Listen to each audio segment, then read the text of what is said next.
Panglima Jemaah Tarekat Naksabandia. Saya barangkali termasuk juga orang yang berkhidmat sama seorang guru, yaitu sama Tuan Guru Syekh Hashim Asawani. Saya bersama beliau dari mulai tahun 2000 sampai beliau meninggal tahun 2018. Kemana pergi selalu saya dampingi, baik di dalam negeri, ya, ke Jakarta, mau Medan, Pekanbaru, kemana-mana, sampai umroh, sampai ke Jordan, sampai ke Mekah, Madinah, kemana-mana saya mendampingi beliau, terutama pada saat-saat beliau sedang berobat di Malaysia, sampai beliau operasi jantung. Itu kami hampir 1 bulan 2 bulan bersama-sama di Malaysia. Kemudian memang semenjak itu kami terus bersuluk sama beliau. Suluk 10 hari, suluk 10 hari, suluk 10 hari, tak berapa kali 10 hari, lama-lama muak 10 hari. Terasa cepat. Akhirnya masuk 20 hari, masuk 20 hari, itu pun lama-lama terasa singkat pula. Terakhir masuk lagi 40 hari, masuk lagi 40 hari, pas mau lagi 50 hari, tak dikasih lagi, suruhnya buka. Jadi proses panjang bersama Tuan Guru dan Syekh Hashim Asawani, sampai beliau suruh saya harus buka sendiri rumah suruh. Jadi selalu saya sampaikan dalam beramal amalan Tarekat Naksabandia ini, ada satu poin ketika saya masuk dengan blank, kosong, tidak punya pemahaman tentang ilmu tarekat itu. Kemudian saya masuk mengambil tarekat dan bersuluk 10 hari.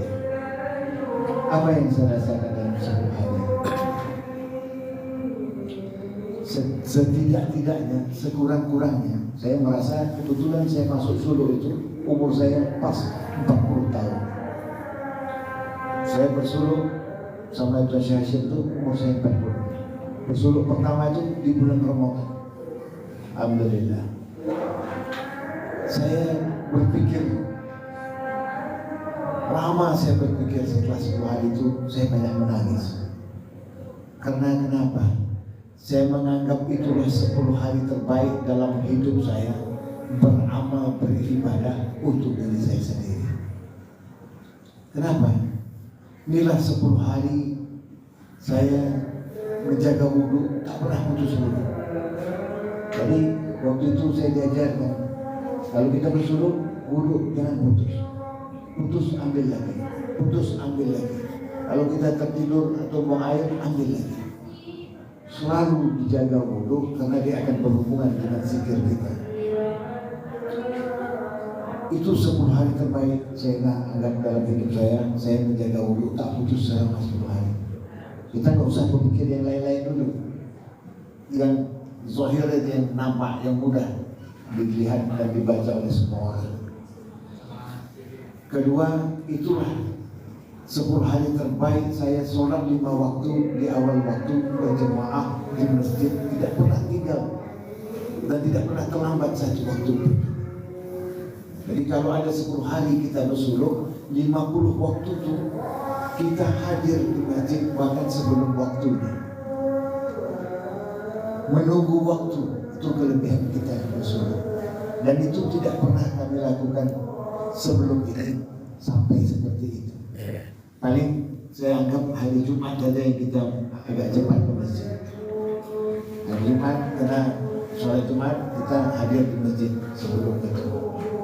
Tapi tidak sampai 10 hari tidak pernah kita melakukan menjaga waktu 5 waktu di awal waktu berjemaah di masjid. Kedua, inilah 10 hari saya berzikir saja kepada Allah. Tak pernah kita melakukan pula seperti itu di luar bersuluk itu. Tentu banyak kesibukan-kesibukan lain yang kita lakukan. Karena kita hidup bermasyarakat, kita hidup berkeluarga, kita hidup bekerja dan sebagainya, sehingga tak mungkin kita mampu setiap saat berzikir terus seperti kita dalam bersyukur. Habis sholat kita masuk ke kelambu, bersyukur, berzikir kita sampai capek, istirahat, itu terlanjut lagi zikir, isi lagi 55.000, terus lagi. Itu tak pernah kita lakukan di luar subuh.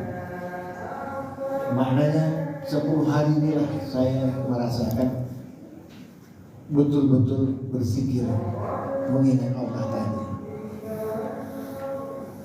Yang keempat, menjaga lisan. Mulut kita tidak banyak bicara. Kita disuruh jangan banyak bercakap selama bersubuh. Jangan cerita politik, jangan cerita ghibah, jangan cerita bisnis, jangan berita yang lain. Kita terus menerus berzikir saja kepada Allah. Kurangi bercakap. Yang terakhir, yang kelima, menjaga perut dari makan minum yang diharamkan oleh Allah.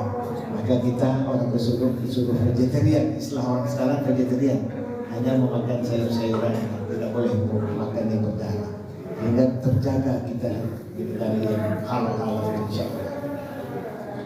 Itulah 5 amalan yang kita rasakan nanti.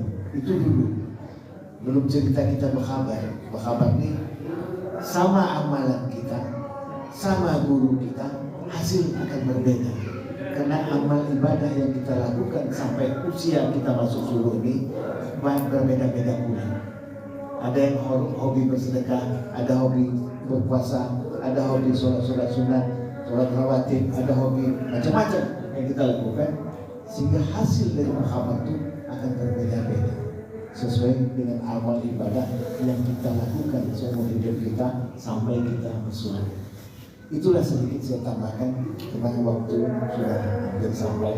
Mudah-mudahan ini sedikit menambah meyakinkan kita dengan bersuruh hanya kita bisa mengerjakan 5 perkara. Di luar suruh itu yang kita latih. Kalau mampu kita menjaga yang 5 ini, alhamdulillah selamat insyaallah dunia dan akhirat. Terima kasih sekali lagi. Mohon maaf kalau ada yang kurang berkenan atau yang kurang tepat. Wassalamualaikum warahmatullahi wabarakatuh.